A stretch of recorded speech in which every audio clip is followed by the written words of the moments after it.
오늘 저희가 함께 나눌 말씀은 마가복음 9장 14절에서 29절까지의 말씀입니다. 마가복음 9장 14절부터 29절까지 말씀입니다.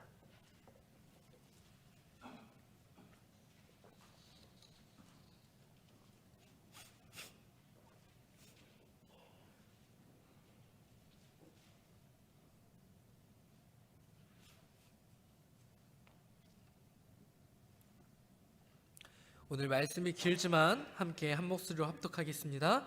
이에 그들이 제자들에게 와서 보니 큰 무리가 그들을 둘러싸고 서기관들이 그들과 더불어 변론하고 있더라. 온 무리가 곧 예수를 보고 매우 놀라며 달려와 문안하거늘 예수께서 물으시되 너희가 무엇을 그들과 변론하느냐?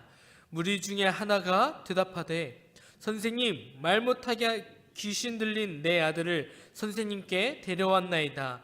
귀신이 어디서든지 그를 잡으면 거꾸러져 거품을 흘리며 이를 갈며 그리고 내가 선생님의 제자들에게 내쫓아 달라 하였으나 그들이 능히 하지 못하더이다. 대답하여 이르시되 믿음이 없는 세대여, 내가 얼마나 너희와 함께 있으며 얼마나 너희에게 참으리요. 그를 내게로 데려오라 하시매 이에 데리고 오니 귀신이 예수를 보고 곧 그 아이로 심히 경련을 일으키게 하는지라. 그가 땅에 엎드려져 구르며 거품을 흘리더라. 예수께서 그 아이에게 물으시되 언제부터 이렇게 되었느냐 하시니 이르되 어릴 때부터이니이다. 귀신이 그를 죽이려고 불과 물에 자주 던졌나이다. 그러나 무엇을 하실 수 있거든 우리를 불쌍히 여기사 도와주옵소서. 예수께서 이르시되 할 수 있거든이 무슨 말이냐? 믿는 자에게는 능히 하지 못할 일이 없느니라 하시니 곧 그의 아이의 아버지가 소리질러 이르되 내가 믿나이다. 나의 믿음 없는 것을 도와주소서 하더라. 예수께서 무리가 달려와 모이는 것을 보시고 그 더러운 귀신을 꾸짖어 이르시되 말 못하고 못 듣는 귀신아, 내가 내게 명하노니 그 아이에게서 나오고 다시 들어가지 말라 하시매 귀신이 소리 지르며 아이로 심히 경련을 일으키게 하고 나가니 그 아이가 죽은 것 같이 되어 많은 사람이 말하기를 죽었다 하나 예수께서 그 손을 잡아 일으키시니 이에 일어서니라. 집에 들어가심에 제자들이 조용히 묻자오되 우리는 어찌하여 능히 그 귀신을 쫓아내지 못하였나이까? 이르시되 기도 외에 다른 곳으로는 이런 종류가 나갈 수 없느니라 하시니라. 아멘. 사실 오늘 설교 제목을 이렇게 짓고 싶었습니다. 당신은 누구에게 베팅을 하시겠습니까? 한 재밌는 글을 보게 되었는데 무슨 내용이냐면 TV 광고에 예수와 사탄이 격투기 싸움을 한다는 것이었습니다. 예수님이 등장하자 많은 사람들이 예수님에게 말하길 저희 모두 예수님을 응원하고 있습니다. 내 전 재산을 예수님에게 걸었어요. 화이팅! 이라며 많은 사람들이 예수님에게 돈을 걸며 응원을 한 것이었습니다. 뒤를 이어 사탄이 등장하게 되는데 예수님은 너무나 비실비실한 모습에 반해 사탄은 덩치가 크고 체급 차이가 너무나 컸던 것이었어요. 사탄은 예수님에게 이렇게 말을 합니다. 여호와의 허약한 아들이여 고통을 느낄 준비를 하여라. 그 목소리가 얼마나 우렁찬지 사람들이 생각하길 이 싸움은 불보듯 뻔하다. 예수님이 지겠다. 그래서 한 명을 뺀 나머지 그 많은 사람들이 베팅을 사탄에게로 바꾸어 버렸습니다. 그 모습을 지켜본 신부님도 또 목사님도 사람들을 비난하기 시작합니다. 당신들 창피한 줄 아세요? 하나님이자 구세주가 질 것이라는 생각을 하다니 정말로 매스꺼운 일입니다. 예수님께서 그들에게 말씀하십니다. 당신들도 바꾸었잖아요. 당신도 나를 버렸어요. 많은 사람들을 질책했지만 신부님도 목사님도 100km가 넘는 그 거구의 사탄을 보며 이 싸움은 사탄이 이길 것 같다 싶어서 예수님에게 걸었던 배팅을 바꾸었다라는 것이죠. 그렇게 경기가 시작됩니다. 예수님께서 일방적으로 사탄에게 두들겨 맞기 시작해요. 사람들은 그 경기를 보며 이렇게 생각합니다. 아, 사탄에게 걸길 잘했구나. 그런데 그러던 와중 예수님께서 사탄을 살짝 한 대를 쳤을 뿐인데 사탄이 그만 쓰러진 것이 아니겠어요? 7, 8, 9, 10 땡땡땡. 경기가 그치고 결국 승리는 예수님의 승리로 끝이 나게 됩니다. 예수님에게 걸었던 그 한 명은 누구였을까요? 바로 사탄 본인이었습니다. 당신들이 걸은 돈으로 내가 더 강해져서 돌아오겠다. 그런데 사실 사탄은 누가 이길 것이라는 것을 알고 있었어요? 예수님이 이길 것이라는 것을 너무나 잘 알고 있었어요. 자신이 아무리 덩치가 크고 힘이 세더라도 예수님에게는 당해내지 못할 것이라는 것을 본인 스스로가 너무나 잘 알고 있었다라는 사실이에요. 그런데 사람들은 누구에게 베팅을 하였어요? 사탄에게 전 재산을 걸었어요. 이 모습을 보았을 때 사람들과 사탄, 누구의 믿음이 더 좋다고 볼 수 있을까요? 우리 성도님들이라면 누구에게 베팅을 걸으시겠습니까?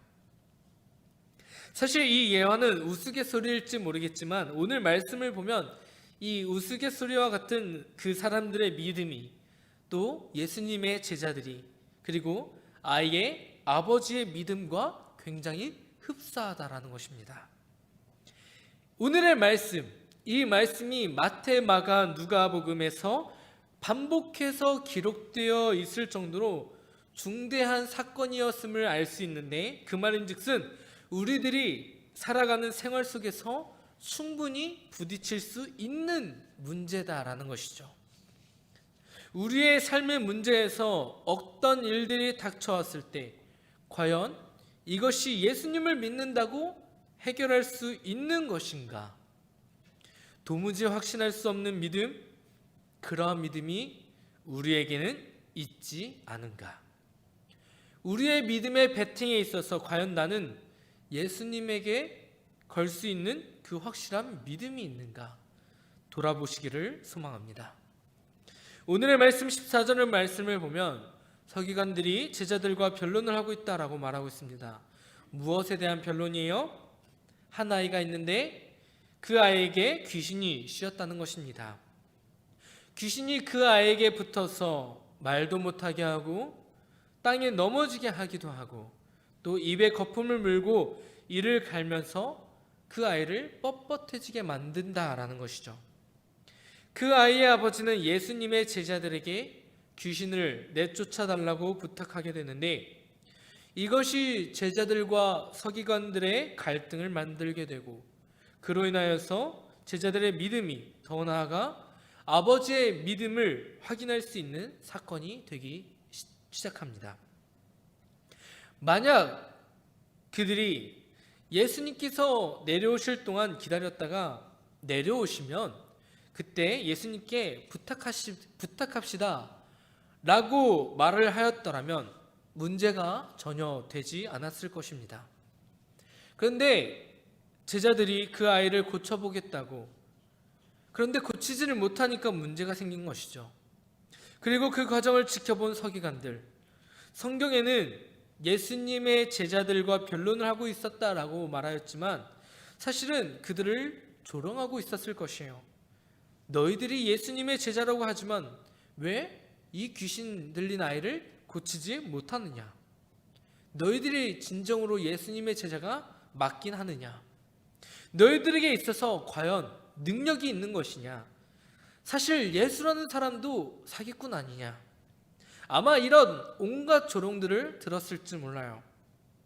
서기관들에게 그런 조롱을 들었을 때 제자들은 과연 뭐라고 대답하였을까요? 이상하다. 분명 전에는 됐는데 왜 지금은 안 되지? 라고 대답하였을까요? 아마 저였으면 얼굴이 시뻘개지고 창피해져서 아무 말도 못했을 것이에요. 자, 그런데 예수님께서 그러는 와중에 오시죠. 예수님께서 제자들에게 거기서 무엇을 변론하느냐라고 물었고 그 무리 중 한 사람에게서 자초지종을 듣습니다. 두 번째 아이의 아버지의 입장이 어떻습니까? 예수님에게 말하길 어릴 때부터 자신의 아이가 귀신에 씌었고 그로 인하여서 계속하여서 고통받고 있다라고 말하고 있습니다.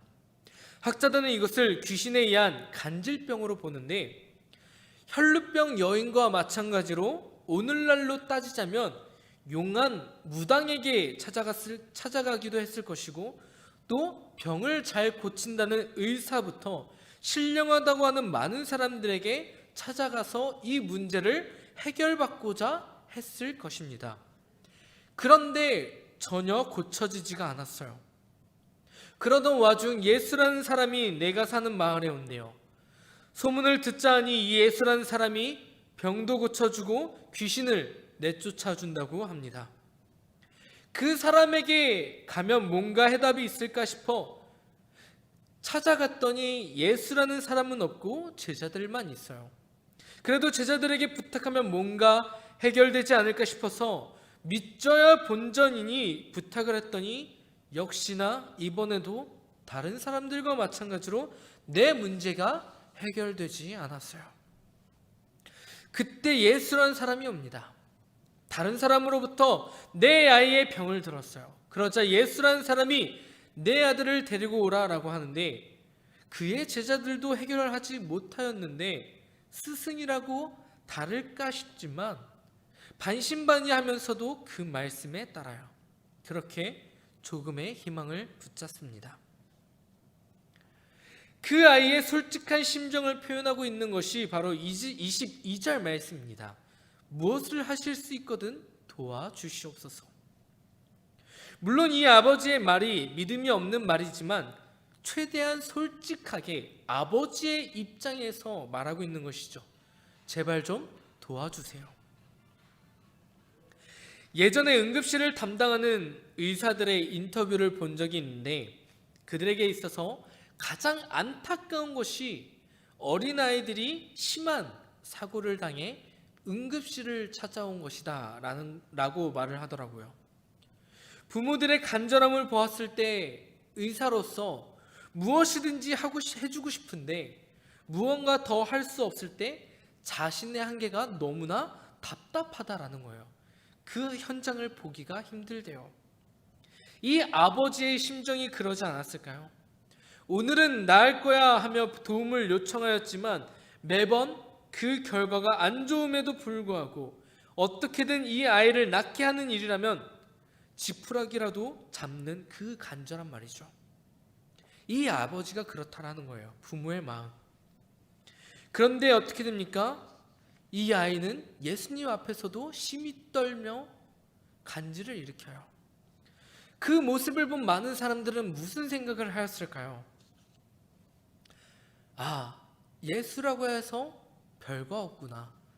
예수 앞에 이 아이가 왔지만 결국 이 아이는 고침받지 못하였구나. 아마 이 아이의 아버지에 있어서도 조금의 그런 마음이 들지 않았을까요? 그런데 예수님께서 그 아버지에게 꾸짖으시자 그 마음이 결국 어떻게 변합니까? 예수님에 대한 반신반의하던 그 믿음에서 예수님을 믿고자 하는 간절한 마음으로 변하였다라는 것입니다.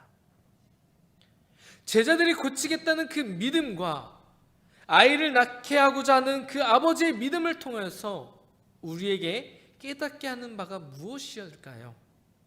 6장을 보면 예수님께서 둘씩 짝지어서 권능을 주시고 귀신들을 내쫓고 병든 자들을 고쳐라 라고 말씀하시며 제자들을 파송시킵니다. 그랬더니 제자들이 가는 곳곳마다 놀라운 기적들이 일어나게 돼요. 귀신들이 내쫓게 되고요, 많은 병든 자들에게 있어서 병 고침이 일어나게 됩니다. 그것을 생각하고 귀신을 내쫓으려고 했더니 쫓겨나지가 않는 거예요. 예수님도 없겠다, 그때 그 귀신 쫓는 그 실력을 우리가 보여주자, 내 힘, 내 능력, 내 경험을 의지하려고 하니까 안 되는 거예요. 귀신이 나가고 병고침이 일어났던 것은 뭐였어요? 온전히 내 능력이 아니라 예수님의 능력을 힘입어 병고침이 일어났던 건데, 그것을 망각하고 나니까 역사가 일어나지 않게 되는 것이죠. 그것을 바라보시며 뭐라고 말씀하세요? 믿음이 없는 세대요. 분명 내 손으로 능력이 나타났는데 이제 와서 믿음이 없대요. 믿음은 내 경험에 의존하는 것이 믿음이 아닙니다. 믿음은 오로지 하나님과의 관계 속에서 나타나는 것이 바로 믿음입니다. 우리의 믿음은 하루하루 성장해야 합니다. 어제와 같아서는 안 돼요. 어제에 머물러서는 안 되는 것입니다. 매일매일의 우리의 믿음은 성장해야 합니다. 제가 유초동물을 맡았을 때 연말이 되면 항상 아이들에게 하는 말이 있었어요. 올해는 작년보다 더 나은 신앙을 갖자고. 내년 이맘때 우리의 신앙을 돌아보았을 때, 작년보다 내 신앙이 자라났구나 라고 돌아보길 소망한다고. 이 뜻이 하루하루 성장해야 한다는 뜻 아니겠어요? 2021년의 신앙과 2022년의 신앙이 똑같아서는 안 되죠. 전도사님, 이 시국에 신앙 지키는 것만으로도 대단한 거죠. 물론 신앙을 지키는 것만으로도 대단한 것은 사실입니다. 그렇지만 그렇게 안일하게 생각할 때에 제자들의 믿음이 나타날 수 있다라는 것이에요.